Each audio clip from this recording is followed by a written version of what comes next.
চলে আসছি আবার বগর বগর করতে। কালকে যেহেতু ভাইফোঁটা ছিল, তো হাজব্যান্ডকে ওর বড় দিদি দিল, দিদি ভাই যাকে আমরা ডাকি। তো বাকি দুজন তো নেই, ছোটজন হলো ক্যালকাটা আর মেজো দিদি হলো গিয়ে লামডিং।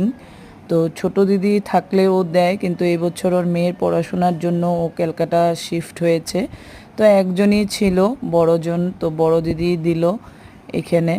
তো আমরা বড় দিদির ঘরে চলে গেছিলাম, যেহেতু এবার আমার ঘরে আমার শ্বশুর শাশুড়িও নেই, তো এর জন্য আমরা বড় দিদির ঘরেই চলে গেলাম। তো কালকে আরও থার্সডে ছিল আমাদের নিরামিষ ভেজ, তো এর জন্য ওর ঘরে শুধু মিষ্টি পুরি আর এগুলো দিয়েই দিয়ে আসলাম। তারপরে আমার ছেলেকে দিতে বসলো ওর মেয়ে।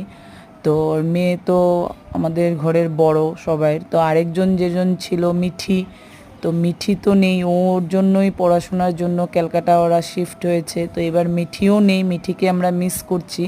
তো এবার বড় দিদির মেয়ে যে শ্রীয়সী, ওকে ঘরে ডাকে গুল্লু, আর মিষ্টু বলে আমার ছেলে ওরা ডাকে, তো ওই দিল।